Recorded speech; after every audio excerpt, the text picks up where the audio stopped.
¿Qué tal? Muy buenos días. Gracias a todas y a todos por estar nuevamente en una videoconferencia organizada por el órgano de fiscalización superior del Estado de Veracruz. Muchísimas gracias, bienvenidos.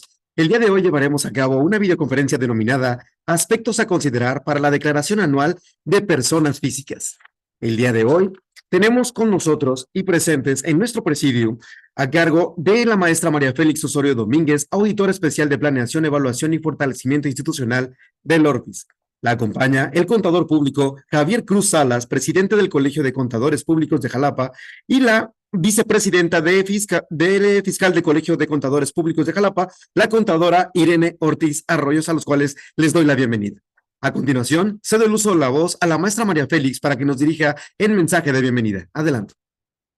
Muy buenos días, tengan todas y todos ustedes. Muchas gracias por acompañarnos el día de hoy, jueves 11 de abril. A nombre de la maestra Delia González Cobos, auditora general titular del ORFIS, les doy la más cordial bienvenida, así como saludo con mucho gusto al contador Javier Cruz Salas, quien es el presidente del Colegio de Contadores Públicos de Jalapa. Bienvenido, contador, muchas gracias por acompañarnos. Y también a la contadora Irene Ortiz Arroyo, vicepresidenta del fiscal del Colegio de Contadores Públicos de Jalapa. Bienvenida, contadora, muchas gracias.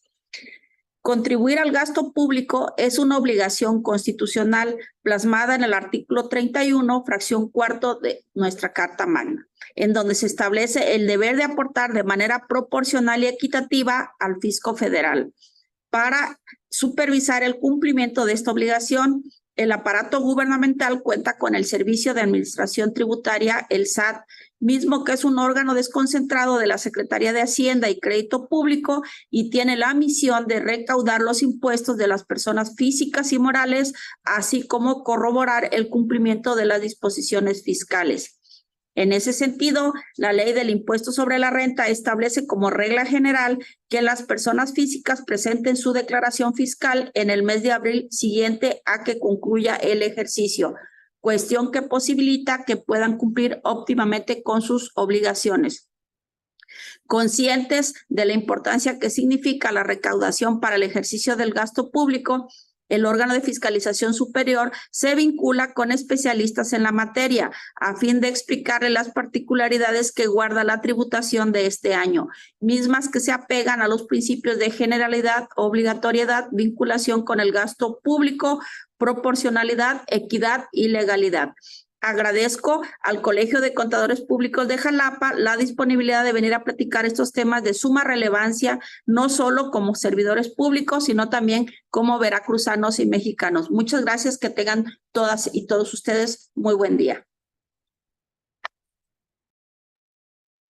Agradecemos el mensaje de la maestra María Félix Osorio Domínguez, auditora especial de Planeación, Evaluación y Fortalecimiento Institucional. A continuación, cedo el uso de la voz al contador público Javier Cruz Salas, presidente del Colegio de Contadores Públicos de Jalapa. Adelante. Muchas gracias. Muy buen día a todos los que nos acompañan aquí vía Zoom. Agradezco primeramente al órgano de fiscalización del Estado de Veracruz por la invitación un año más que estamos con ustedes para dar este tema pues muy importante, sobre todo para todos los funcionarios de los municipios que nos acompañan, que es la declaración anual de personas físicas. Como sabemos, cada año todos los funcionarios que exceden un cierto límite tienen que presentar su declaración anual de personas físicas, aunque la plataforma del SAT pues ya viene precargada. Al final hay varias dudas, varias inquietudes que muchos funcionarios y hasta los mismos contadores que nos dedicamos a esto nos surgieron. Para ello hemos preparado este curso para tratar de resolver algunas dudas. Aquí la contadora pública certificada Irene Ortiz Arroyo, quien también agradezco la amabilidad de presentar este curso el día de hoy, nos dará pues algunos tips para presentar esta declaración. Al final habrá también una serie de preguntas que bueno, estaremos abiertos, y bueno, el Colegio de Contadores Públicos de Jalapa pues también se pone ahí a su disposición. Cualquier duda, cualquier aclaración, pues también pueden acudir con nosotros. Entonces, nuevamente, gracias, licenciada Mi saludo también para la maestra Delia, auditora del órgano de fiscalización, por esa invitación. Gracias. Buen día a todos. Muchísimas gracias. Agradecemos el mensaje del contador público Javier Cruz Salas, presidente del Colegio de Contadores Públicos de Jalapa. Y como él bien lo mencionó, después de la exposición tendremos el espacio de preguntas y respuestas. Todas las respuestas se darán al finalizar, pero ustedes ya pueden ir agregando la pregunta de acuerdo vaya avanzando la exposición. Pueden ir a agregarla en el chat que se encuentra ya habilitado. Nosotros con gusto lo estaremos anotando y al finalizar estaremos pasando a nuestros especialistas en el tema las preguntas para que puedan dar la respuesta. Bien, continuando con el protocolo del evento del día de hoy, me permito leer un poco la currícula de nuestra contadora que nos estará dando la explicación el día de hoy. Ella es contadora pública Irene Ortiz Arroyo, vicepresidenta del Colegio de Contadores Públicos de Jalapa, contadora pública por certificación general por examen y certificación por disciplinas en fiscal. Ambas certificaciones por el Instituto Mexicano de Contadores Públicos, con especialidad en administración fiscal por el Instituto de la Contaduría Pública de la Universidad Veracruzana y maestría igualmente en administración fiscal. Candidata a doctor en Ciencias Jurídicas y de la Educación. Realizó sus estudios superiores en la Facultad de Contaduría y Administración de la Universidad Veracruzana Campus Jalapa. Miembro del Colegio de Contadores Públicos de Jalapa, AC, y del Instituto Mexicano de Contadores Públicos. Les dejo a cargo de nuestra contadora. Adelante. Muchas gracias por la presentación. Nuevamente gracias al órgano de fiscalización, a la maestra María Félix por la presentación también. Y bueno, el día de hoy vamos a platicar no únicamente sobre la presentación, que como bien ya nos acaban de dar la introducción, estamos obligados a realizar las personas que nos ubicamos en los supuestos que establece la propia ley del impuesto sobre la renta. Bueno, la mayoría de nosotros ya estamos familiarizados del por qué tenemos que pagar impuestos, pero bueno, no omito mencionarlo por si hubiera la situación de algún caso que es la primera ocasión en que va a presentar su declaración anual o que no está tan familiarizado con esta situación. Bueno, nosotros pagamos los impuestos primeramente porque es una imposición que nos establece la Constitución, como nos acaba de mencionar la maestra Félix, que está establecida en el artículo 31, fracción cuarta, la que señala que todos los mexicanos estamos obligados a contribuir para el gasto público, ya sea para la federación, para las entidades federativas, que son los estados, o para el municipio o la Ciudad de México en la que se ubiquen o radiquen. Esto de manera proporcional y equitativa, es decir, de acuerdo a los ingresos que nosotros tengamos. ¿Por qué es importante que nosotros paguemos impuestos? Bueno, estos impuestos son una forma de ingresos que tiene los gobiernos en todos sus niveles, en sus tres niveles, federal, estatal y municipal, para poder llevar a cabo sus actividades de dar el bienestar social. ¿De qué manera son este bienestar social? Bueno, pues como ya sabemos, con la proporción de servicios públicos de salud, de seguridad, los programas sociales que se establecen en la ley de ingresos, también en sus diferentes niveles, y por eso es importante que nosotros hagamos el pago que nos corresponda de nuestros impuestos. Pero bueno, también tendríamos que preguntarnos qué son los impuestos. Y bueno, estos son un tipo de contribución, y ahí tenemos un primer concepto, forma parte de unas contribuciones, y son pagos en dinero o en especie, que son de carácter obligatorio, como ya lo habían mencionado, no es de que si queremos, son exigibles por la autoridad fiscal a las personas que estén obligadas y en los casos que estén definidas expresamente por ley, cuando se presenten las situaciones que llaman el derecho como hechos imponibles. Es decir, este pago de impuestos va a depender de las actividades que nosotros realicemos y de los ingresos que nosotros obtengamos. Bueno, entonces, como ya les había mencionado, los impuestos son una contribución y a veces cuando oímos la palabra impuestos, pues automáticamente nos viene como que una sensación de resistencia porque es algo impositivo que nos impusieron y que no es de manera voluntaria, pero a lo mejor si lo analizamos desde el punto de vista que es una contribución, pues ya entonces entendamos la función que realmente tienen, ¿no? Bueno, entonces como contribución va a ser una cuota o cantidad que vamos a pagar y que ésta persigue algún fin y que ya mencionaba hace un momento que esos fines son el bienestar social. El Código Fiscal de la Federación, en su artículo 2, nos enmarca o nos clasifica los tipos de contribuciones y que son unos de los tipos de ingresos que tienen los gobiernos, y estos son, además de los impuestos, los derechos, las aportaciones de seguridad social y las contribuciones por mejora. Hay otro tipo de ingresos que no vamos a tocar el día de hoy, que también son los aprovechamientos y se me fue el nombre ahorita, pero bueno, son otros tipos de ingresos que también tienen los gobiernos, pero principalmente nos estamos centrando ahorita en las contribuciones y más en específico a los impuestos. Bueno, como ya les mencionaba, estos se pueden clasificar además también dependiendo de la autoridad que los determina y que los cobra. A nivel federal, bueno, por excelencia tenemos el impuesto sobre la renta, el impuesto al valor agregado y el impuesto especial sobre productos y servicios, que son los impuestos federales. A nivel estatal podemos encontrar el impuesto sobre erogaciones por remuneraciones al trabajo personal, lo que conocemos como impuesto sobre nóminas, la tenencia de vehículos, el impuesto sobre hospedaje, entre otros. Y a nivel municipal también tenemos el impuesto predial, que es por excelencia el impuesto municipal, pero también está el de traslación de dominio, espectáculos públicos, el de loterías, etcétera, por mencionar algunos. Entonces, bueno, como ya les había mencionado, todos estos deben estar expresamente señalados en ley para que pueda hacerse el cobro de los mismos. Y bueno, para ello existen las autoridades fiscalizadoras o encargadas de recaudar estos impuestos, tanto a nivel federal, nivel estatal o del municipio, como lo señala la Constitución, en el que nosotros residimos, o la Ciudad de México. Entonces, podría ser en cualquiera de los 212 municipios que integran nuestro estado, en este caso el estado de Veracruz, y entonces tendríamos que estar sujetos a las disposiciones que señalan esas leyes. Y bueno, ya con este preámbulo vamos a entrar de lleno a lo que es el impuesto que nos ocupa el día de hoy, que el que nos obliga a presentar una declaración anual, que ya muchos conocemos que se presenta en el mes de abril. Tenemos desde el 1 de abril hasta el día 30. A veces tenemos extensión de unos días porque se ubica este último día, el 30 de abril, en un día inhábil. Entonces, bueno, por disposiciones que están establecidas en Código Fiscal de la Federación, a veces se nos puede prolongar el pago hasta el día hábil siguiente, ¿no? Podría ser que si cayó en un sábado, podríamos tener hasta el día lunes siguiente.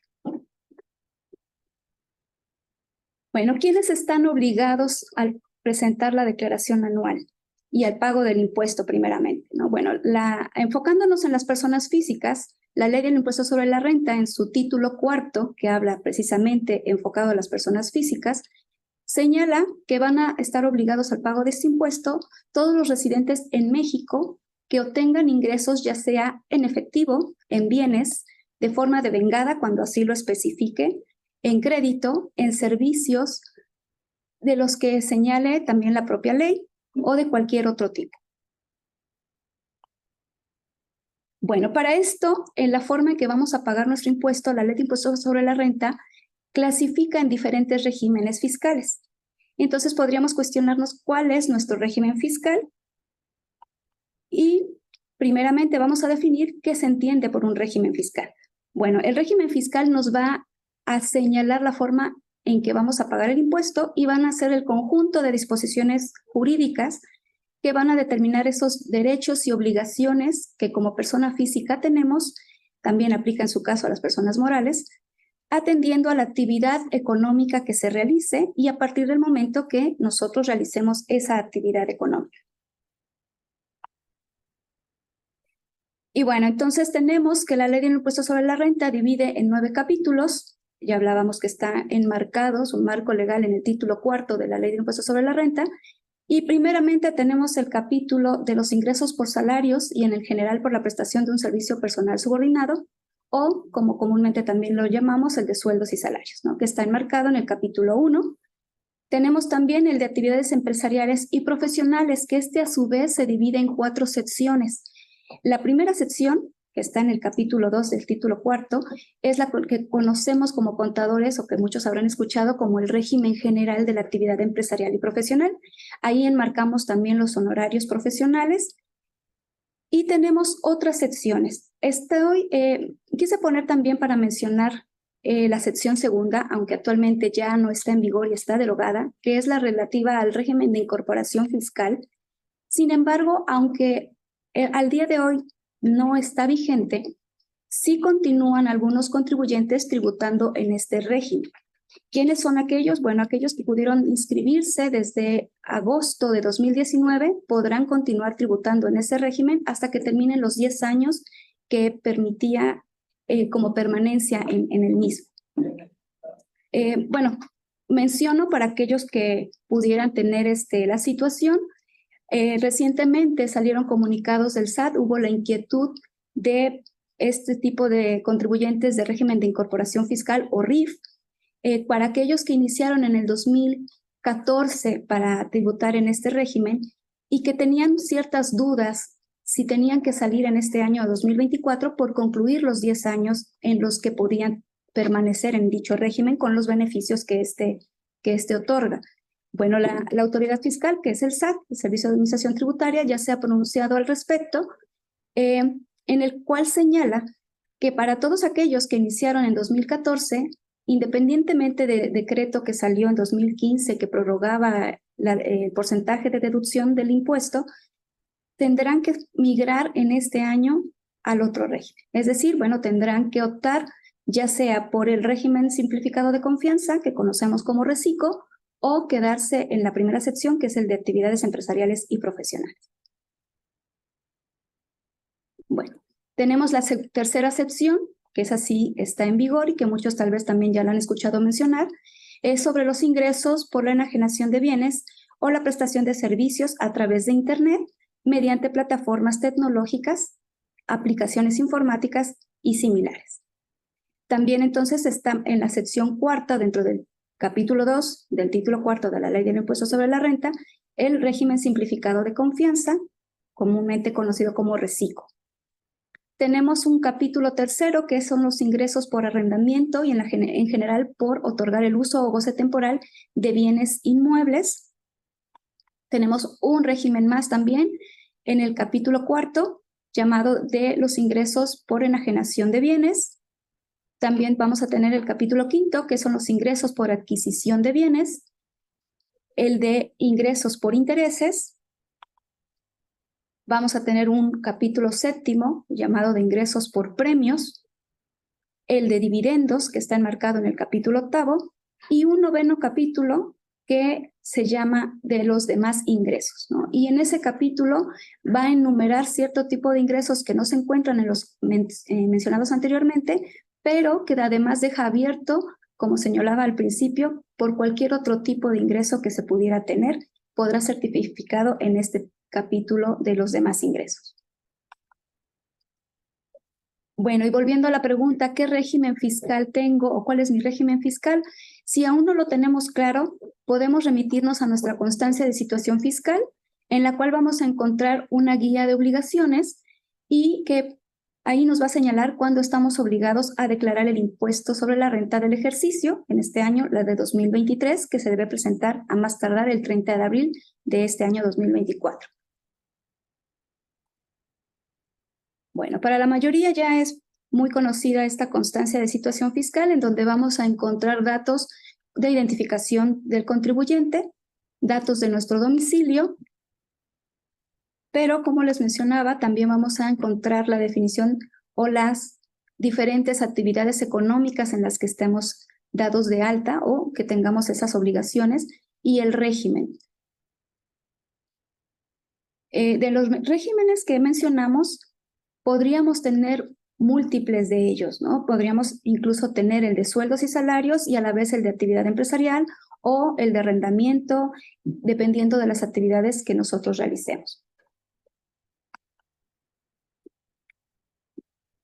Hablando de la obligación de presentar la declaración anual, pues en el artículo 150 de la Ley del Impuesto sobre la Renta establece en qué momento estamos obligados, y en el 152 nos va a establecer la mecánica de cálculo, si vamos a aplicar la tarifa anual, la aplicación de deducciones autorizadas que en su caso correspondan y la fecha de presentación.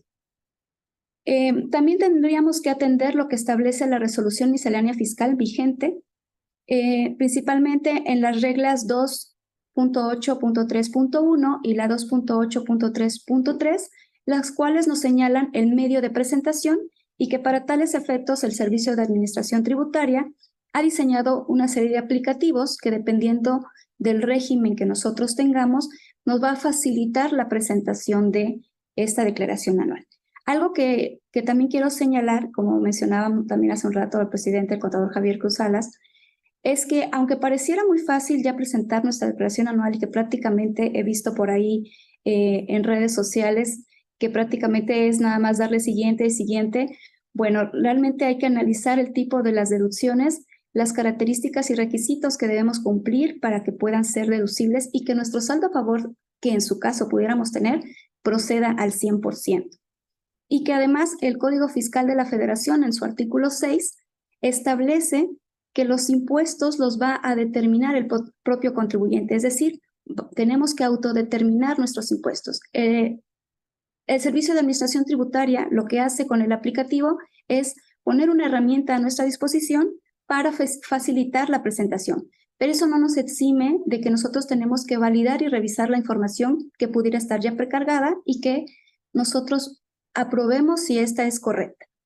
Bueno, también tendríamos que apegarnos a lo que establece el capítulo 3.17 de la Resolución Miscelánea Fiscal, que es específicamente sobre la declaración anual y que también ahí nos va a decir ciertas características y requisitos que debemos cumplir para efectos de poder obtener nuestro saldo a favor y de las deducciones que tengamos que aplicar en caso de deducciones personales. Bueno, ya remitiéndonos específicamente a los ingresos por salarios, y en general por la prestación de un servicio personal subordinado, en el cual entran también los que son asimilados a salarios, pues vamos a ver entonces quiénes están obligados ya de forma específica a la presentación de su declaración anual. Bueno, obviamente es porque tienen ya dada de alta la obligación de sueldos y salarios, pero que además tienen otros ingresos acumulables distintos a esto. También van a estar obligados cuando se haya comunicado por escrito al retenedor que se presentará la declaración. Cuando dejen de prestar también sus servicios antes del 31 de diciembre del año del que se trate, o cuando se hubiesen prestado servicios a 2 o más empleadores de forma simultánea. También van a estar obligados cuando los salarios provengan de algún pago del extranjero o que los pagos que reciban por salarios sean de una persona que no esté obligada a efectuar la retención. También están obligados en los casos en los que además hayan obtenido ingresos por indemnización o por jubilación, y también cuando obtengan ingresos anuales que excedan de 400,000 pesos. Entonces, si estamos en alguno de estos supuestos, estamos obligados a presentar nuestra declaración anual. Aquí les pongo un ejemplo de cómo debe ser el escrito o cómo podría ser el escrito que deben presentar a su empleador, el patrón, para darles el aviso de que ustedes tienen la intención de presentar por su cuenta su declaración anual. Esto debe presentarse más tardar el 31 de diciembre a su empleador para que cuando haga el recálculo de los trabajadores, no haga el cálculo de la persona que haya presentado este escrito. Muchas veces cuando se olvida presentar este aviso al patrón, a veces es causa suficiente para que no proceda la aceptación del saldo a favor. Muchas veces lo solicita la autoridad en una revisión el que compruebe que le avisó a su patrón que no hiciera el cálculo. Recordemos que, bueno, esto lo menciono, que cuando una persona tiene empleados a su cargo, tiene la obligación de presentar la declaración anual de todos aquellos trabajadores que estuvieron bajo su subordinación durante todo el año de calendario, durante todo el ejercicio fiscal, y todos aquellos que no hayan rebasado los 400,000. En automático, el patrón no va a hacer el cálculo de todos esos trabajadores que rebasaron los ingresos de los 400,000 pesos en el año o de aquellos que se separaron de la relación laboral antes del 31 de diciembre. Como veíamos hace un momento, entonces en automático están obligados a presentar por su cuenta su declaración anual. Entonces es importante que presenten este aviso si ustedes son trabajadores de todo el ejercicio, de todo el año, para que ustedes puedan presentar su declaración anual y en su caso aplicar las deducciones personales que tuvieran. Bueno, adicionalmente, a pesar de las lo que ya mencionamos de quienes están obligados para presentar su declaración anual, la propia ley del impuesto sobre la renta nos señala quiénes pueden optar por no presentar. O sea, es una opción el que puedan no presentar su declaración anual.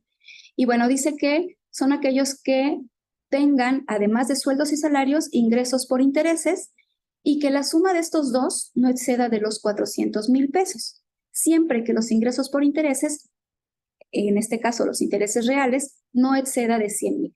Es decir, si yo tengo ingresos por intereses de más de 100,000 pesos, pensemos en 110,000 y la diferencia sumada de los sueldos y salarios no rebasa de los 400,000, sí estaré obligado a presentar la declaración anual por el hecho de haber rebasado los 100,000 pesos por concepto de intereses. Adicionalmente, en la resolución miscelánea fiscal, establece otros parámetros de opción para no presentar la declaración. Y ellos son cuando se tenga un solo patrón y que al determinar el cálculo del ISR, este no resulte a cargo. Otro de los casos en los que se puede optar por no presentarse es cuando se tengan intereses nominales, no intereses reales, como mencionábamos en un momento, que no hayan excedido de 20,000 pesos en el año.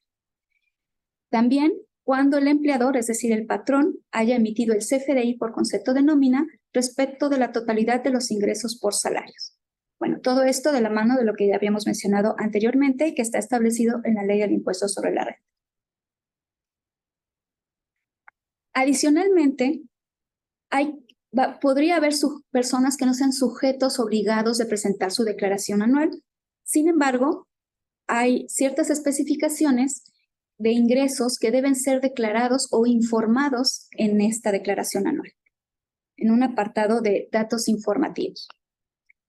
Y bueno, en el artículo 90 de la Ley de Impuestos sobre la Renta nos señala que las personas físicas deberán informar si obtuvieron alguno o varios de los siguientes conceptos, que son préstamos, premios o donativos, cuando estos, ya sea en lo individual o en su conjunto, excedan de 600,000 pesos.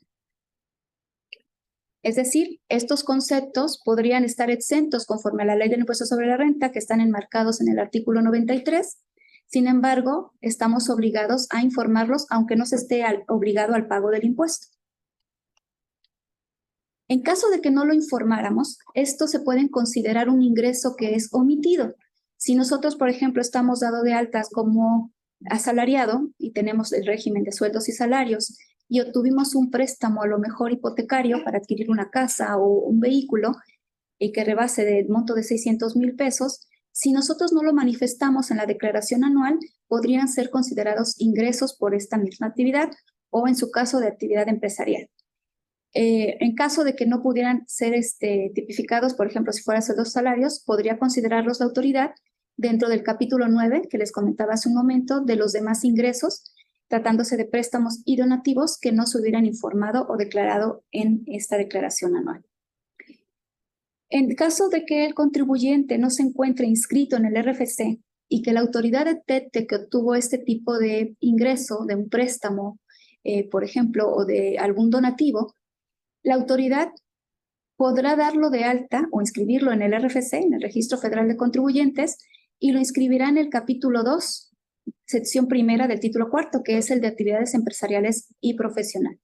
¿De qué manera se puede enterar la autoridad de que nosotros obtuvimos un préstamo? Bueno, recordemos que los notarios, por ejemplo, si es la transmisión de la propiedad, están obligados a informar de este tipo de operaciones, además de que existe un registro público de la propiedad, que a lo mejor también pasa por instituciones financieras, es decir, hicimos la operación a través de un banco. Entonces, de esa forma va a detectar la autoridad que estamos teniendo un ingreso y podrán decir, bueno, si ya sabe que es un préstamo, ¿para qué me está fiscalizando? Bueno, de momento recordemos que el SAT vigila nuestros estados de cuenta de entrada. Entonces, puede saber que tuvimos un depósito o que tuvimos una erogación, pero no saber de dónde proviene. Tendría que hacer una revisión o ejercer sus facultades de revisión, para lo cual nos podría hacer llegar una invitación de aclarar el por qué tuvimos esas erogaciones, ¿no? Y podríamos caer en otro concepto que vamos a atacar más adelante, llamado discrepancia fiscal. Bueno, adicionalmente, en el artículo 150 se dice que también debemos informar cuando rebasemos de los 500,000 pesos por conceptos de viáticos cobrados, enajenación de casa habitación o por la obtención de alguna herencia o legado. Entonces, la propia ley del impuesto sobre la renta establece, por ejemplo, en el caso de la venta de una casa habitación, que ésta se encuentra exenta cuando es la primera enajenación dentro de un periodo de 5 años. Sin embargo, también podría aplicarnos lo que mencionábamos anteriormente, que al no declararlo, no informarlo, este podría ser entonces sujeto del impuesto sobre la renta. Todo esto cuando rebase de una cantidad de 500,000 pesos. Bueno, hablando de la discrepancia fiscal, que también está tipificada en el artículo 90 de la Ley del Impuesto sobre la Renta, la autoridad fiscal parte del supuesto, como muchos sabemos en nuestra actividad diaria económica, nosotros no podemos gastar más de lo que tenemos. Entonces, cuando tenemos erogaciones mayores de los ingresos que estamos reportando, estamos cayendo en una discrepancia fiscal. Entonces, ¿qué necesita saber la autoridad? ¿De dónde obtuvimos el recurso adicional para poder tener esos gastos que no están cuadrando con los ingresos que nosotros estamos manifestando?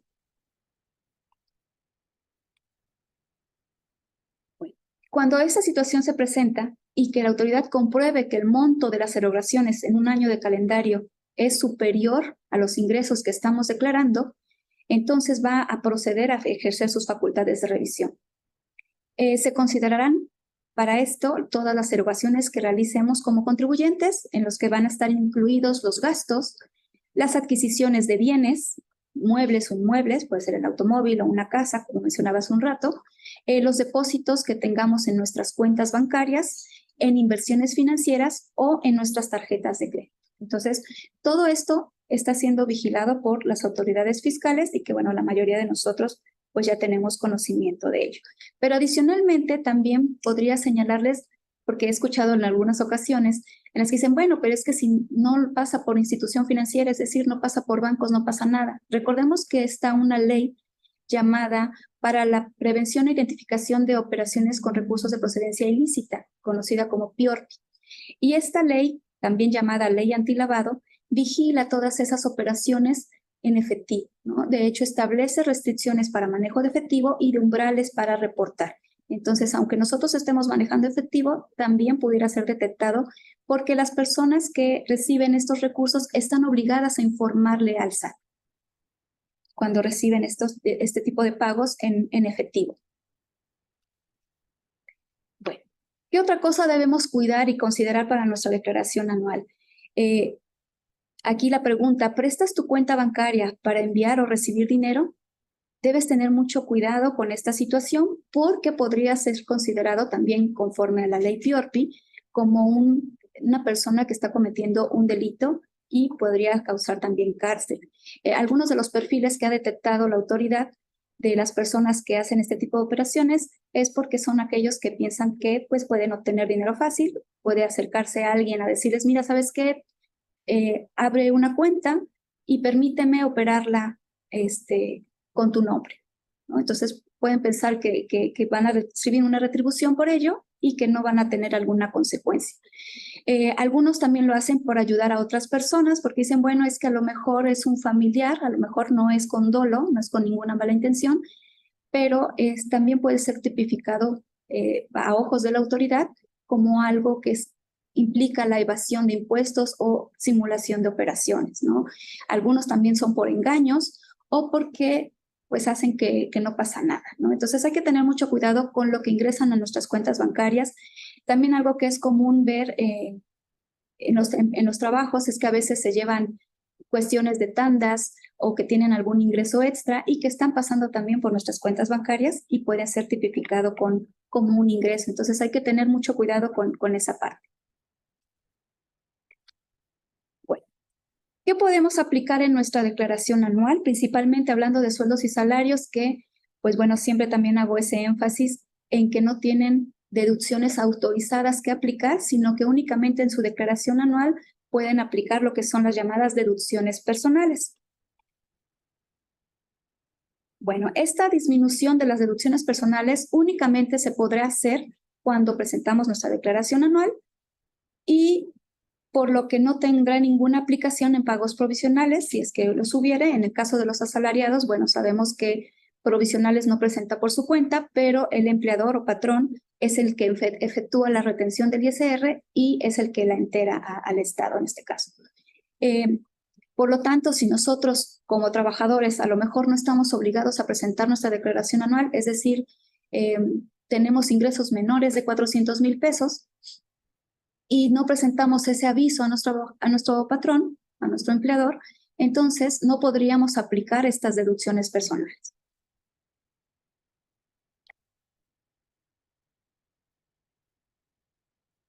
Bueno, entonces aquí también, retomando un poquito, hago el énfasis que si nosotros ya sabemos que durante el año, por ejemplo, a lo mejor 2023 ya no lo hicimos, pero en este año 2024 hemos tenido deducciones personales que vamos a analizar más adelante, entonces sí es importante tener ya en mente que en el mes de diciembre informemos que vamos a presentar por nuestra cuenta la declaración anual para poder entonces sí ser acreedores a un saldo a favor que nos pueda devolver la autoridad. Bueno. ¿Quiénes pueden aplicar estas deducciones personales? Pues las personas físicas que sean residentes en el país, si estamos radicando en el extranjero no vamos a poder hacerlo, que obtengan ingresos de los señalados en el título cuarto, que son de las personas físicas, ya sea por salarios, actividades empresariales y profesionales, arrendamiento de bienes inmuebles, enajenación de bienes, adquisición de bienes, intereses, dividendos y el del capítulo 9 de los demás ingresos. Ojo aquí que, por ejemplo, no señalo los que son de régimen simplificado de confianza. Los de reciclo tienen por sus características impedimento para aplicar deducciones y también para aplicar deducciones personales. Ellos no pueden aplicar este tipo de deducción.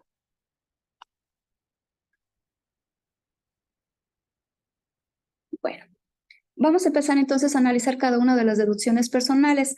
Aquí también hago un pequeño paréntesis para señalar que muchas veces quienes han presentado con anterioridad su declaración anual posiblemente se habrán dado cuenta que aunque en la plataforma viene precargado ya de manera detallada todos los recibos de honorarios o gastos hospitalarios que efectuamos durante el ejercicio y de los que tenemos un CFDI, a veces estos no pasan al 100% y muchas veces me pregunta el contadora, es que si tengo deducciones personales, ¿por qué no me dio un saldo a favor?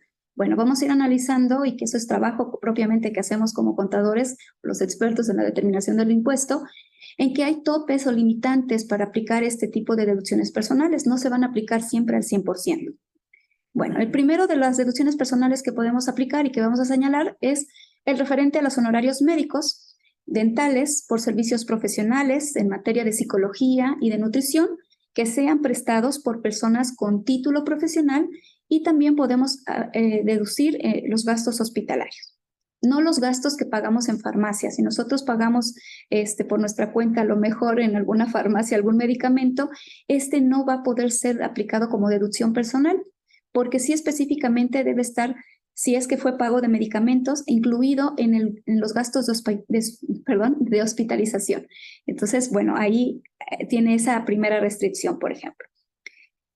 ¿Quiénes pueden ser beneficiarios de estos gastos? Bueno, puede ser el propio contribuyente, también si fueron realizados para su cónyuge o para las personas con las que viva, en concubinato, para sus ascendientes o descendientes en línea recta, es decir, para sus hijos o para sus padres. Esto siempre que ninguno de ellos tenga un ingreso mayor a una UMA elevado al año. Es decir, si la esposa ya tiene un ingreso que es mayor a una UMA, no podrá aplicar esa deducción personal de los gastos hospitalarios, por ejemplo, que haya efectuado a nombre de la esposa o concubina o de alguno de los hijos. Ahí lo recomendable es que si ya tienen detectado que tienen un ingreso que rebasa este monto, pues bueno, entonces es más conveniente que su CFDI lo pidan a su nombre. Bueno, para el caso específico de estos gastos médicos, hospitalarios, de nutrición o de psicología, estos deben estar efectuados mediante cheque nominativo del contribuyente por transferencias electrónicas de fondos o mediante tarjeta de crédito o de débito o tarjeta de servicios, que también hay el caso. ¿Podrá la autoridad fiscal liberar de esta obligación de que sea la forma de pago por transferencia o por tarjeta de crédito o débito, siempre que se efectúen en poblaciones o en zonas rurales donde no se cuente con servicios financieros, ¿no? Hay para tal efecto un decreto donde se establece qué zonas son consideradas como rurales, que no cuentan con estos medios de servicios financieros y en donde sí aplica la exención, por decirlo de alguna forma, el que se realice el pago con transferencia o con cheque o tarjeta de crédito. Pero digamos que por regla general tendrá que efectuarse de esa forma, ¿no? Cumpliendo con los requisitos de la forma de pago. También está como otra deducción personal los gastos funerales, en la parte que no excedan de un salario mínimo general elevado al año. Es decir, si rebasamos ese monto, va a estar topado en las erogaciones que nosotros hagamos por este concepto, e igualmente, como el anterior, puede ser para el propio contribuyente, para su cónyuge o la persona con quien viva en concubinato, para sus ascendientes y sus descendientes en línea recta. También igualmente que no tengan un ingreso mayor. En el caso de gastos médicos y los gastos funerales, se debe acreditar con el comprobante del CFDI, en su caso, que fueron efectivamente pagadas en el ejercicio y que se trate de instituciones o personas a las que se les hizo el pago que sean residentes en el país. Es decir, si yo realicé algún gasto médico en el extranjero, este no podrá ser aplicado. Si el contribuyente recupera parte de estos gastos porque tenga algún seguro, entonces únicamente podrá deducir la diferencia que no recuperó. Bueno, y hablando del tope que mencionábamos de que no rebasen una UMA elevada al año, pues bueno, entonces estaríamos que para 2023, que estamos hablando de la declaración anual del ejercicio de 2023, no deberá rebasar de 37,844.40 en el ejercicio.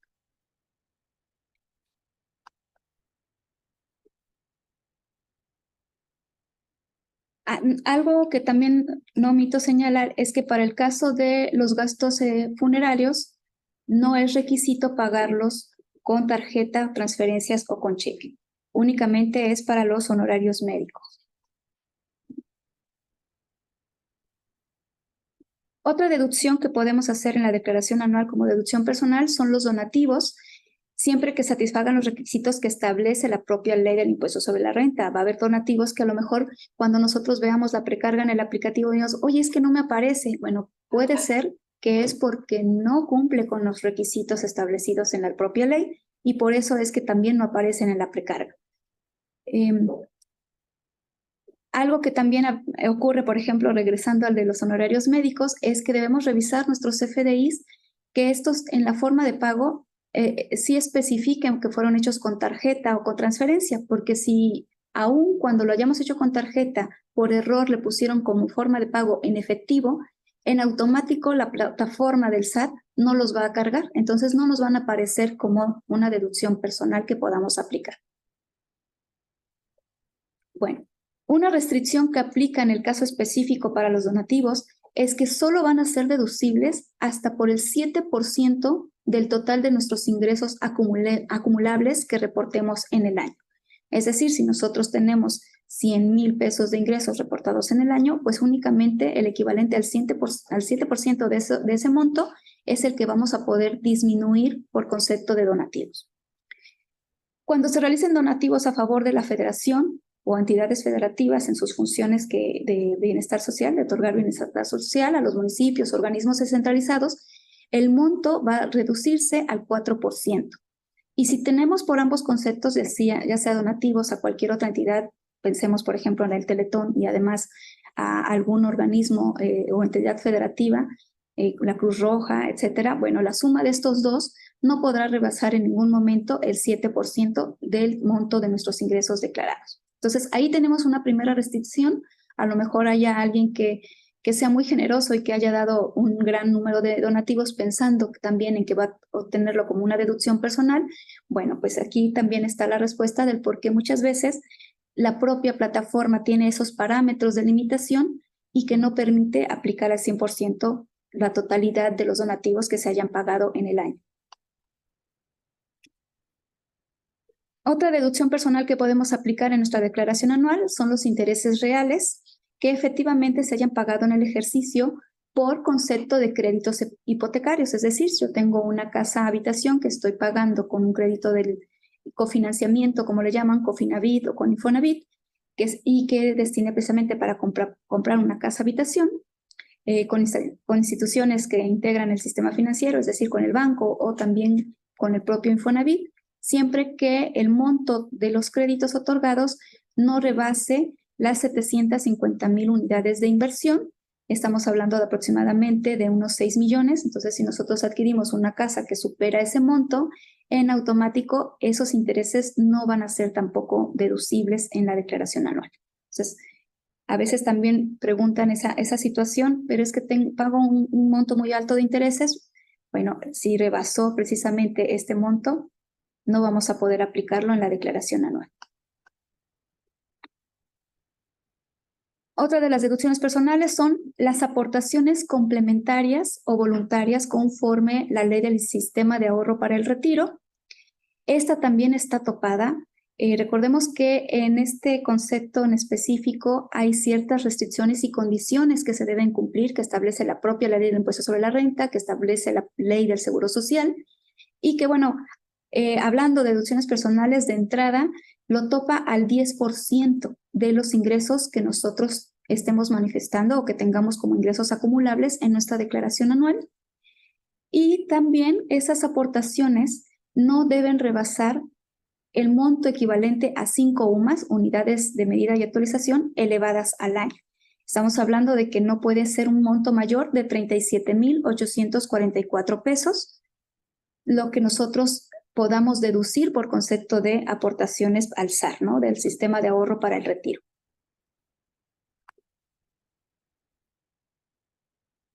Otro concepto que nosotros aplicamos como deducción personal es el de las primas por seguros de gastos médicos.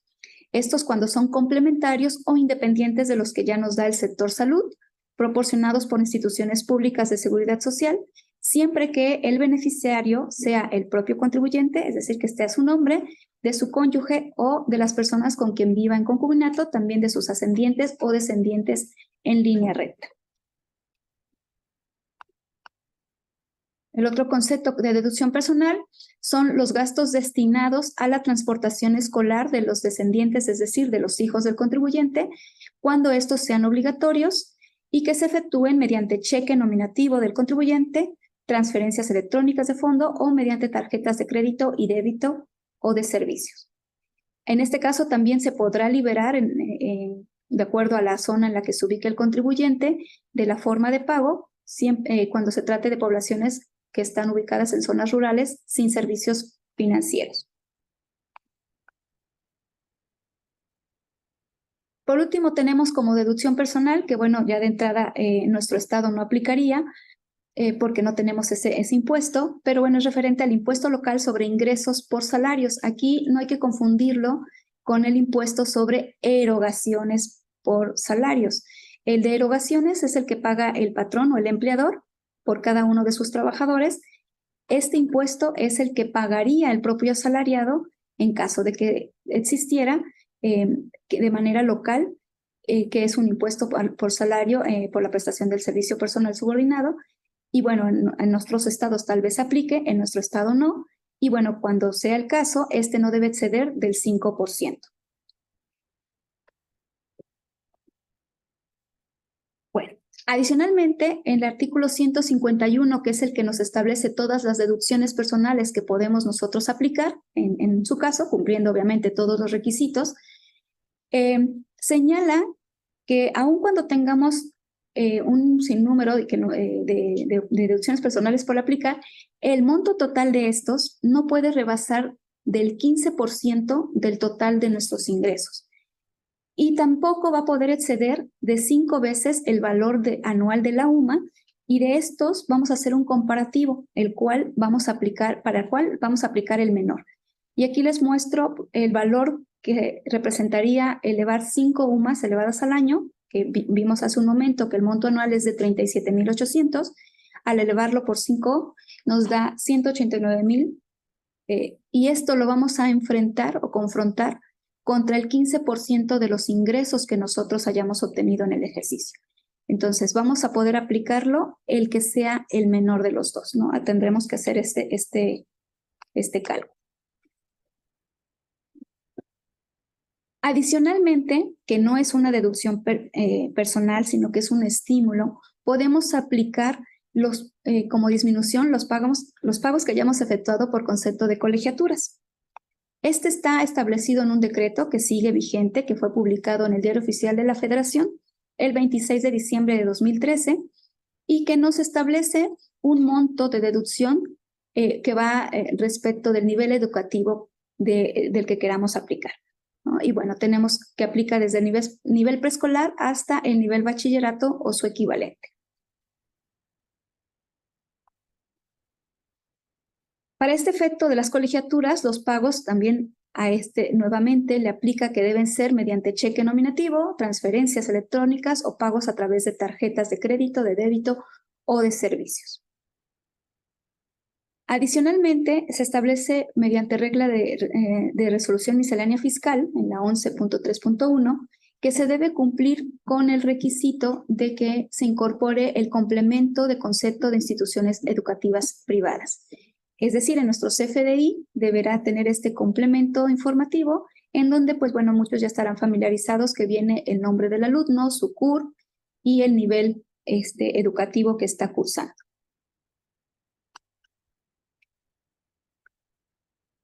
¿Qué otras consideraciones debemos tomar en cuenta para la presentación de nuestra declaración anual?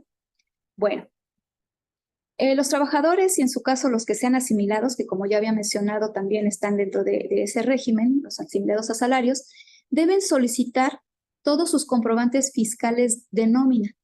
Esto también lo pueden obtener a través del visor de nómina que pone a disposición el SAT, el Servicio de Administración Tributaria, en su página.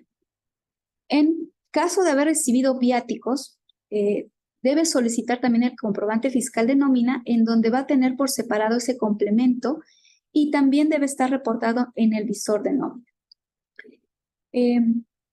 Debemos tomar en cuenta, como también había mencionado, que no puede aplicar deducciones autorizadas, ni el régimen de sueldos y salarios o el reciclo, ¿no? Pero deducciones personales sí puede aplicar.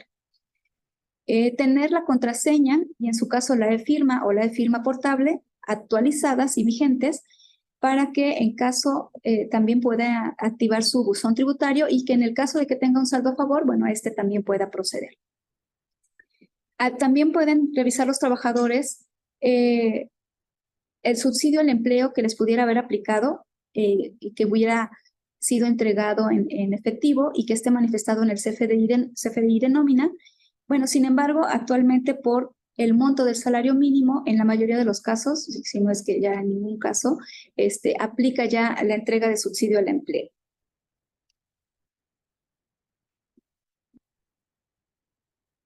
También deberemos revisar nuestros estados de cuenta, todos los depósitos, como había señalado hace un momento, ver si percibimos otros ingresos. A veces recibe casos muy raros en los que reciben depósitos y no saben de dónde provienen. Bueno, habría que aclararlos porque entonces también si no tendrían que ser considerados como un ingreso.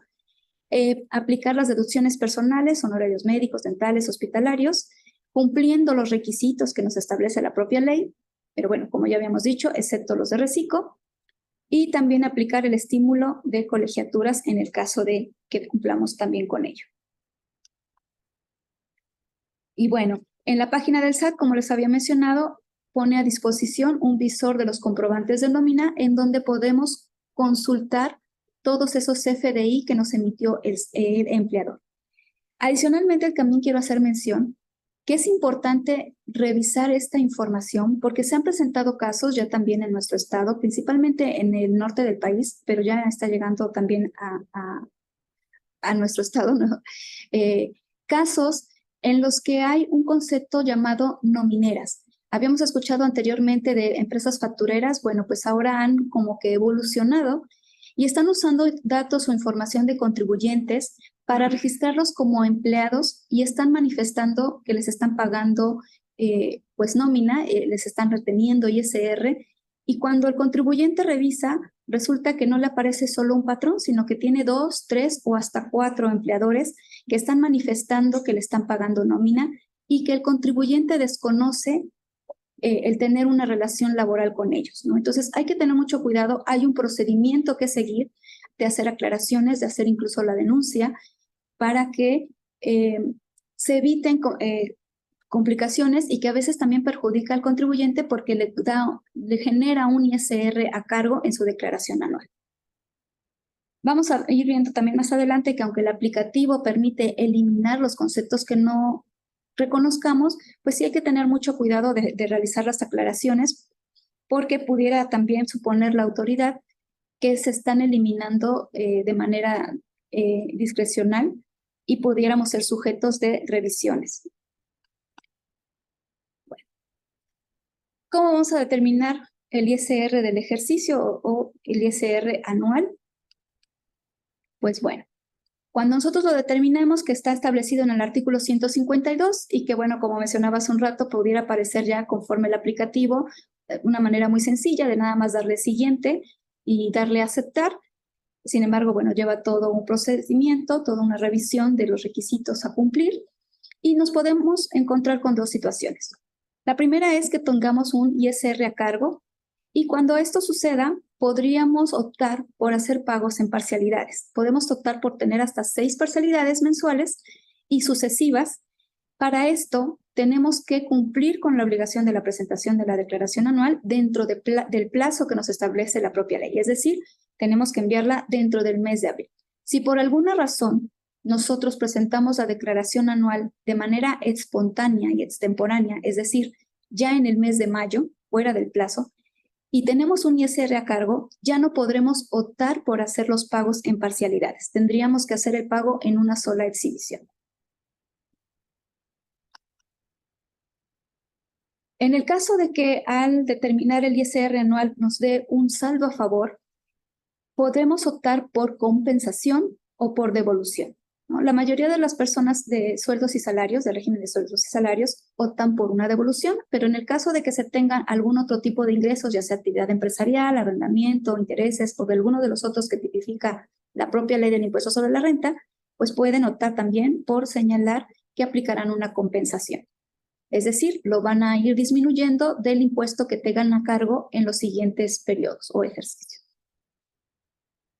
Para efectos del saldo a favor, en la regla 2.3.2 de la Resolución Miscelánea Fiscal vigente, se establece que cuando se determine un saldo a favor, se podrá optar por solicitar a las autoridades fiscales su devolución, marcando el recuadro que para tales efectos se encuentra dentro del propio aplicativo. Esta es una facilidad que también conocemos como la devolución automática y que no necesitamos hacer mayor trámite para obtener este saldo a favor. Bueno, ¿qué necesito para poder presentar mi declaración anual? Bueno, primero que nada, obviamente, estar inscritos en el Registro Federal de Contribuyentes. En el caso de que solamente vayamos a presentar los datos informativos que mencionaba del artículo 90 y 150, cuando tenemos préstamos o donativos o herencias y que rebasan los montos de 600,000 o 500,000 respectivamente, debemos hacer nuestra inscripción en el RFC sin obligaciones. La plataforma o el SAT nos permite hacer este tipo de inscripción en el cual vamos a obtener nuestro RFC y vamos a poder manifestar nuestros datos informativos y cumplir con ello. Vamos a necesitar nuestra contraseña, nuestra e-firma y tener también una cuenta de servicio de banca electrónica, ya sea para obtener nuestro saldo a favor o, en su caso, hacer el pago del impuesto a cargo que nos resulte en el ejercicio. Y bueno, ya que tenemos esto, vamos a acceder a la plataforma del SAT en la página www.sat.gov y vamos a ingresar a la parte de personas y de la declaración anual. Si nosotros ingresamos a la página del SAT, de entrada ya nos va a recibir con esta imagen que, por tratarse del mes del cumplimiento de la declaración anual de las personas físicas, en automático ya vamos a tener esta imagen que nos va a enviar directo al aplicativo para la presentación de la declaración anual. En su caso, si quisiéramos acceder de la otra forma, bueno, tendríamos que entrar a la parte donde dice personas, que está resaltado en verde, y en la parte de declaraciones, pero si nosotros ingresamos, ya en automático vemos el acceso directo, por decirlo de esa forma, a la declaración anual de 2023 de personas físicas. Bueno, entonces aquí es donde ingresaríamos nosotros con nuestro RFC, nuestra contraseña y nuestra e-firma o nuestra e-firma portable o la e-firma. Una vez que nos autentiquemos, vamos a tener acceso a la siguiente pantalla en donde vamos a poder visualizar nuestro perfil como contribuyentes y que dependiendo de las obligaciones que nosotras tenemos dado de alta, como vimos hace un momento en la constancia de situación fiscal, vamos a tener ya preseleccionados por default los que tenemos ya manifestados ante el SAT. Sin embargo, esto no impide que nosotros podamos señalar cualquier otro de los que tiene contenidos conforme a los regímenes de la Ley del Impuesto sobre la Renta. Si nosotros observamos en el lado derecho, hay un recuadro que dice solo datos informativos. En ese apartado es donde vamos a informar sobre los donativos, préstamos, herencias, etcétera, de los conceptos que habíamos mencionado anteriormente. Bueno, una vez que seleccionamos las obligaciones que nosotros vamos a cumplir o los tipos de ingresos que nosotros tenemos, pues bueno, vamos a poder accesar primeramente a la acumulación de todos los ingresos que nosotros tengamos. En este caso, bueno, como ejemplo, cuenta con sueldos y salarios, la actividad empresarial y profesional, conocida también como honorarios, ingresos por dividendos y también demás ingresos. En cada una de estas pestañas vamos a tener que ir accesando. Nosotros podemos observar que hay unos círculos en rojo. Esos nos están indicando que va a haber conceptos que nosotros tenemos que validar y aceptar. Es decir, nos va a preguntar el aplicativo, ¿estás de acuerdo con la información que está precargada? Y si nosotros aceptamos que sí, en automático estamos afirmando que esa información es correcta. Entonces, es muy importante precisamente revisar que esa información corresponde a lo que nosotros hemos obtenido en el ejercicio. Muchas veces en el propio aplicativo nos muestra hasta qué fecha fue el último corte de la información que está precargada. Entonces, pudiera ser que haya información que no aparezca o que no esté actualizada, o como el caso que mencionaba hace un rato de sueldos y salarios, pudiera aparecer que tenemos diferentes patrones que nosotros ni siquiera tenemos conocimiento de ellos, ¿no? Que realmente no tenemos una relación laboral con ellos.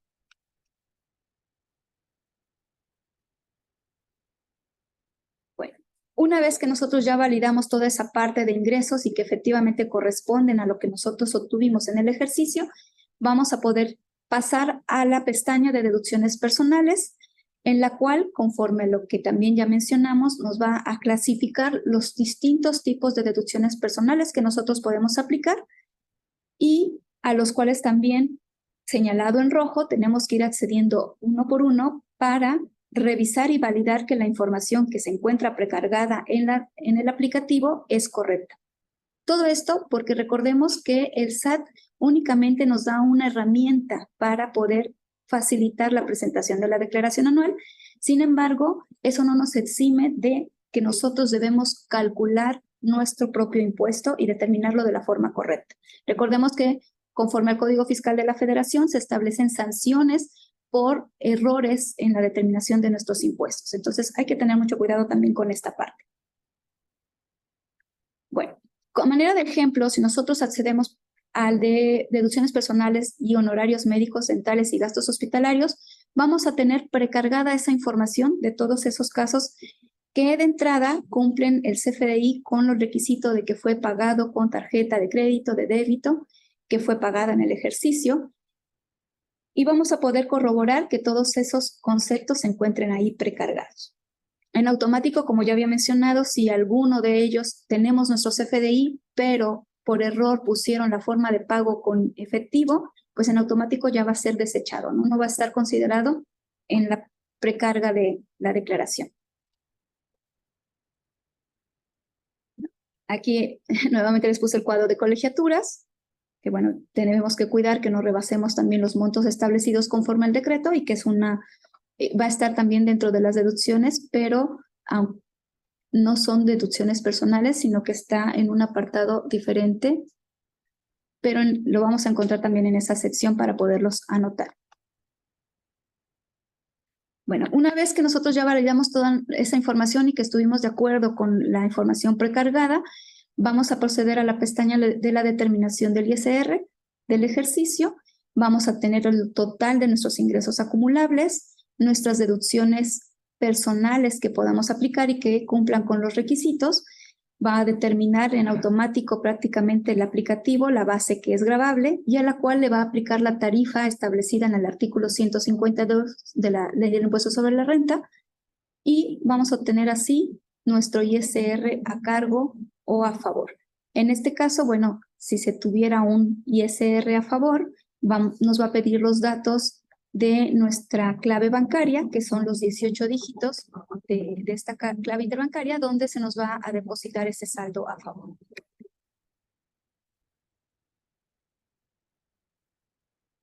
Bueno,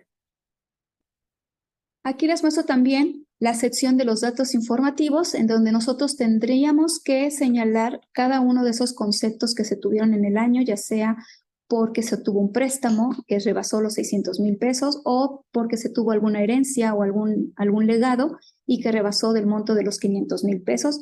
Vamos a tener que señalarlos cada uno de manera específica.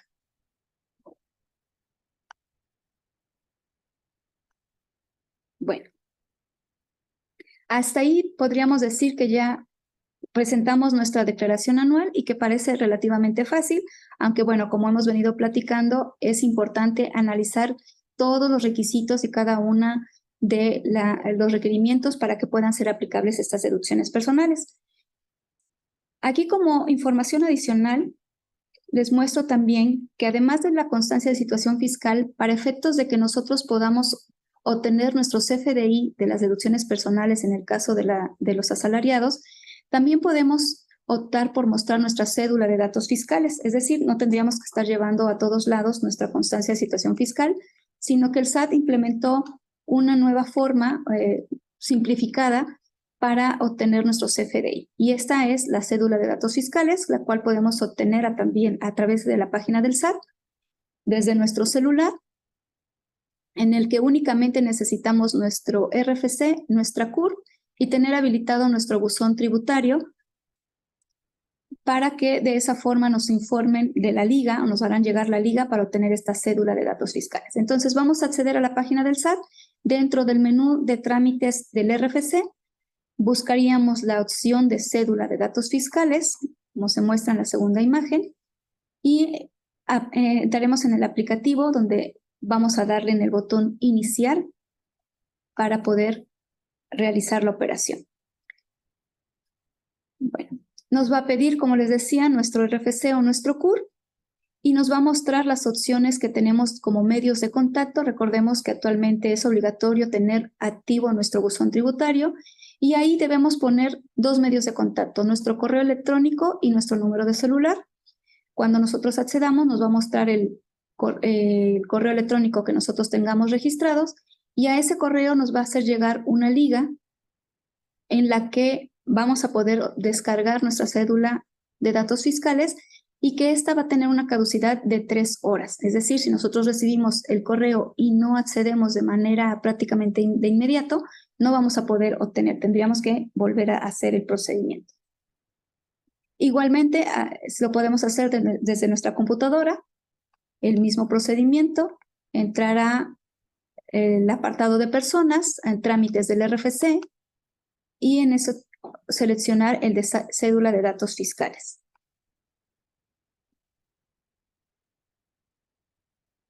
Y bueno, entonces vamos a obtener esta cédula que va a tener los datos, de nombre, RFC, el régimen en el que estamos inscritos y el código postal.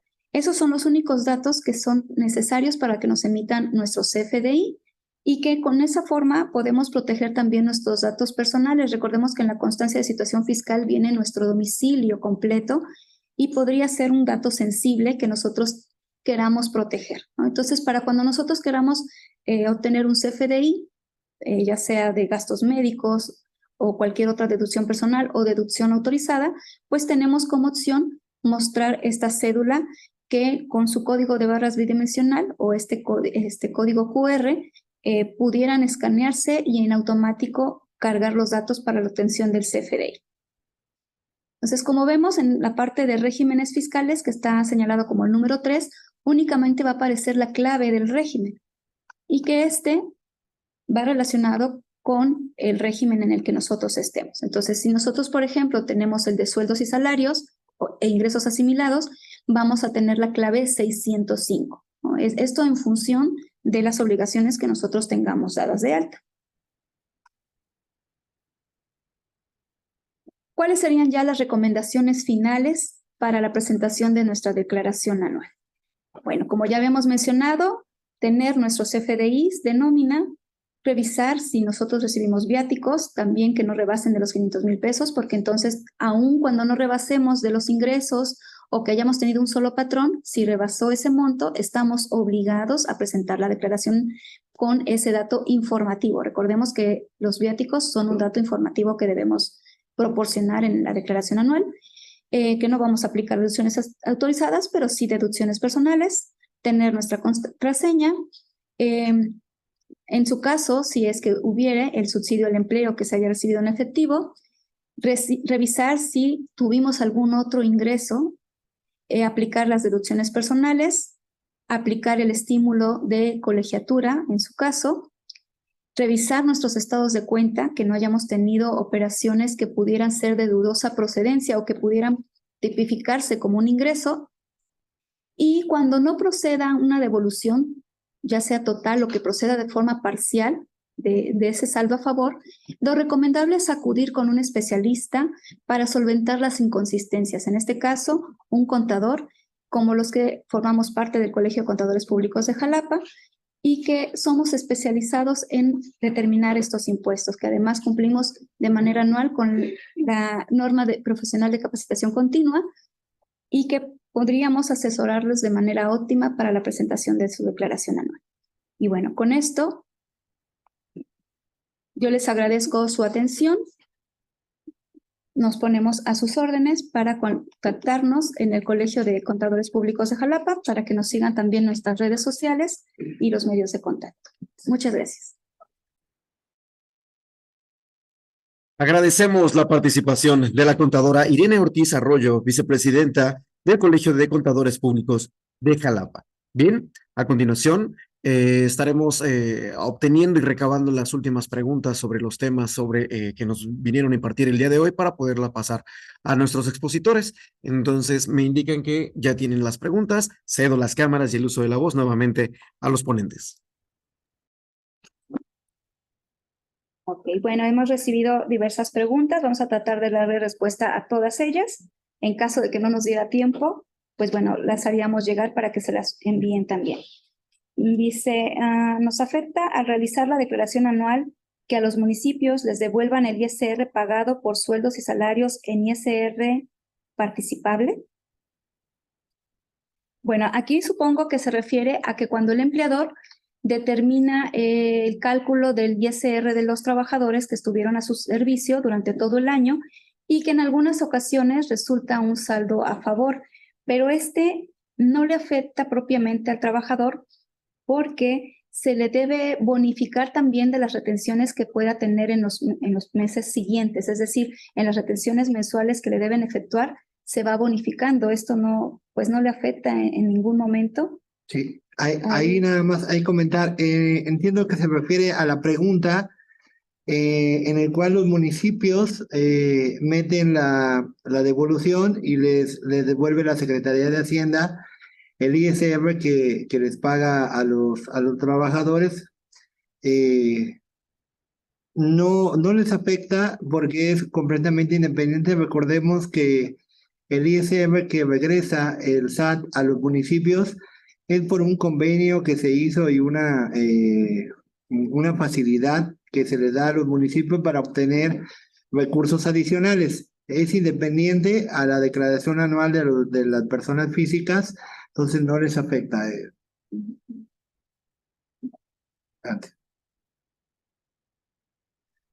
¿Se me podría explicar la deducción por los intereses reales de adquisición de casa habitación?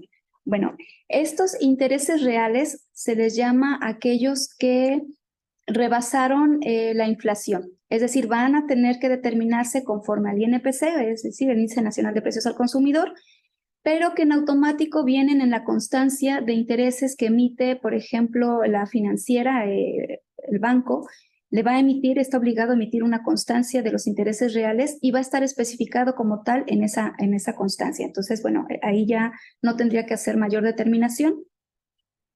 Habrá casos en los que no aplican intereses reales, probablemente habrán encontrado constancias de este tipo de créditos hipotecarios en las que diga cero.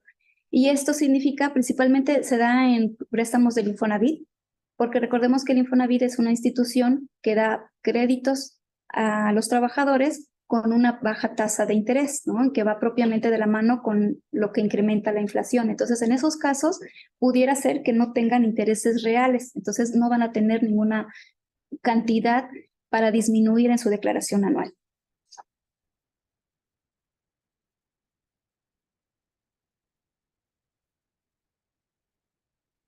Bueno, aquí preguntan sobre las aportaciones del empleado a un plan de retiro, si son deducibles y cuáles son los límites indicados por la Ley de Impuestos sobre la Renta para demostrar la deducibilidad ante el SAT. Bueno, aquí tendríamos que abordar un tema completo porque es un tema muy amplio. Sin embargo, sí les puedo mencionar que parte de los requisitos es que sea de manera proporcional tanto por el empleador como el empleado, las aportaciones voluntarias que se hagan. Tiene que haber un plan de retiro. Estos no se deben de retirar antes de los 65 años, tiene que ser después de eso, porque propiamente la finalidad es que sea para cuando ya se haya retirado el trabajador. Entonces, si se da un retiro con anticipación, pues obviamente va a ser un ingreso acumulable y ya no cumple con el requisito.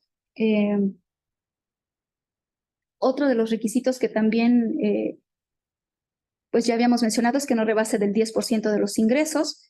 También hay montos de las UMAS en las que al momento de retirarse, si se rebasa, entonces el excedente va a ser considerado como ingreso acumulable.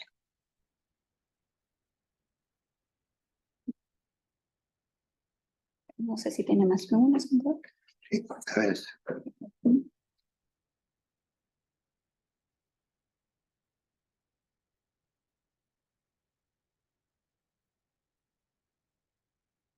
Preguntan en qué parte está la excepción de pagar con tarjetas de crédito. Es un anexo, se los haríamos llegar. En este momento no lo tengo en mente, pero se los hacemos llegar posteriormente.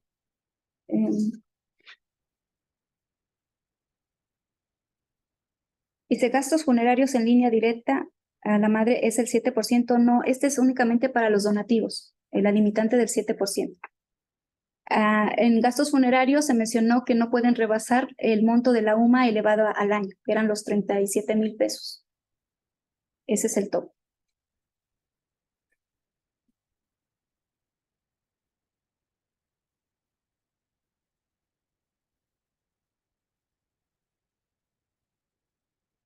Dice, en el caso de que la constancia de aportaciones a un plan personal de retiro de 2023 sea timbrado en abril de 2024, ¿aún se puede incluir en las deducciones personales de 2023? No.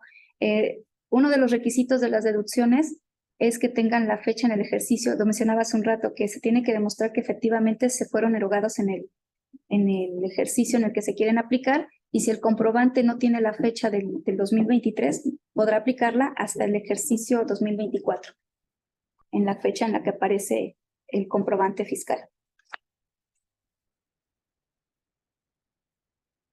¿Cómo tener cédula en vez de constancia de situación fiscal para persona moral?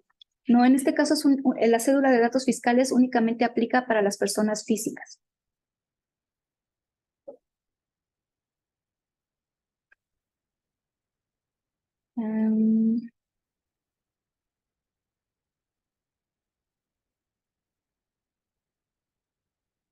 Bueno, preguntan que cuál es la multa por no hacer la declaración de personas físicas que están dadas de alta con servicios profesionales. Bueno, aquí tendríamos que remitirnos al Código Fiscal de la Federación, por ahí del artículo 89, ahí está establecida el monto de la multa a la que serían acreedores por no presentarla en tiempo y forma. Aquí es importante señalar que aun cuando no se presente en el mes de abril, mientras no haya un requerimiento de una autoridad, pueden presentarlo de manera espontánea y esto no causaría ninguna sanción.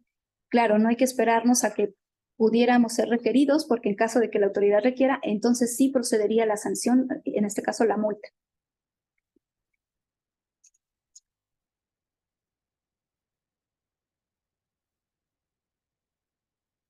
Dice, si un trabajador me dice que tiene otro régimen de honorarios, ¿yo como patrón lo debo dar de alta en sueldos y salarios o será él quien se da de alta?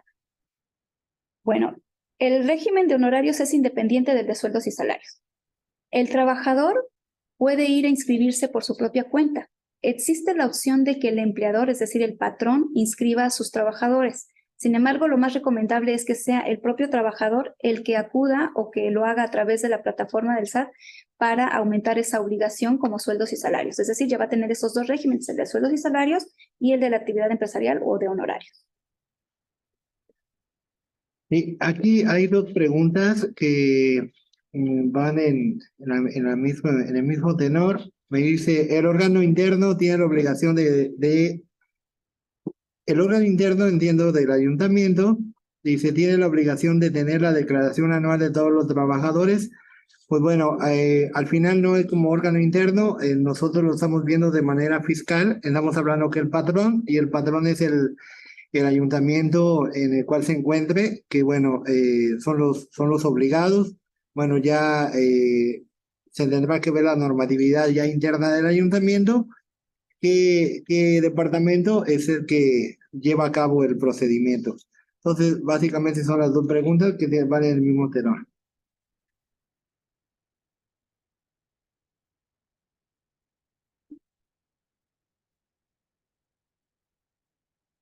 Dice, para verificar que no haya más empleadores, es decir, patrones, ¿cómo lo puedo revisar o dónde lo puedo verificar?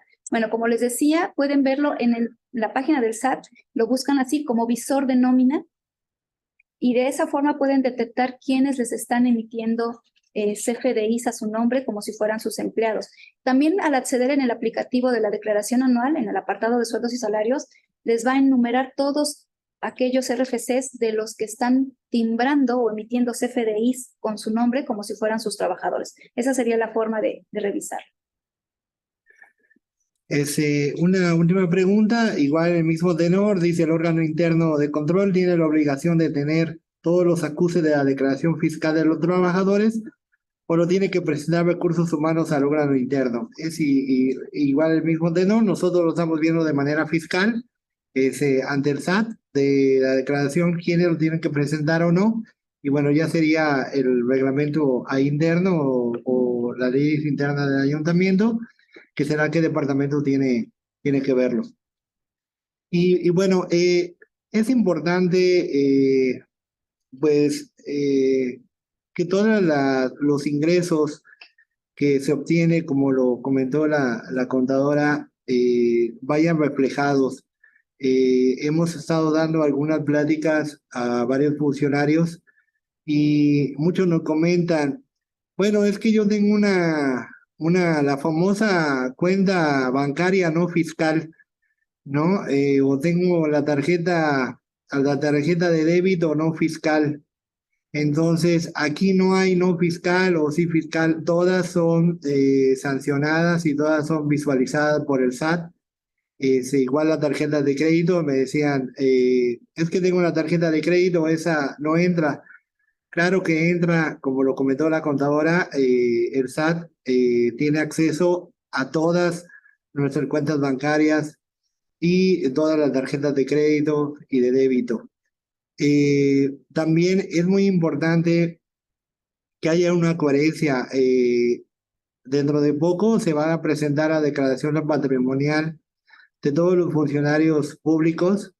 Recordemos que debe de haber una coherencia de lo que estamos presentando ahí en la declaración anual para el SAT y también lo que estamos presentando para ecuación del SAT. Y lo que hacemos en patrimonial ahí para interno de controles. Entonces, es importante siempre visualizar todo eso y que haya una coherencia entre los ingresos y los egresos que se obtienen, las famosas tandas, la famosa venta. Nos hemos encontrado muchos funcionarios que venden ahí en paguitos artículos, ¿no?, de catálogo y dicen, bueno, deposítame a mi cuenta y a veces dan la cuenta de débito.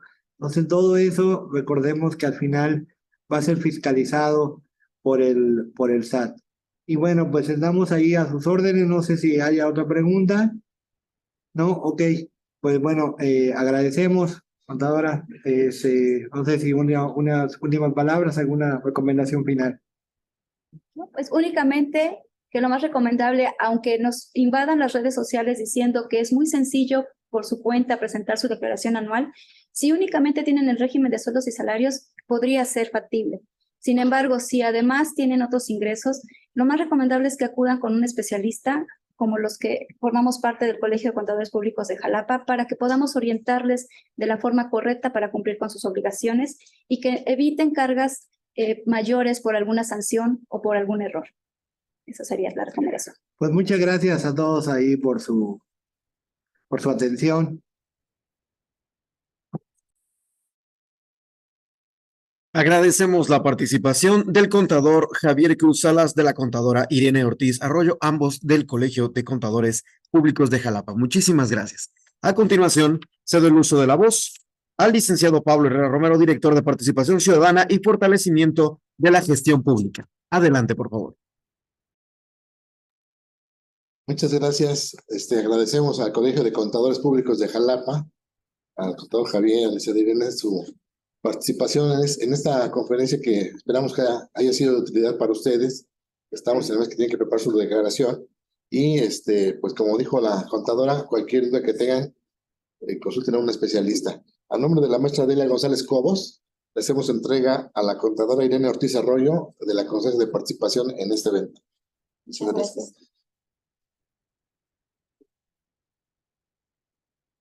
Muchas gracias, los esperamos a la próxima conferencia. Gracias.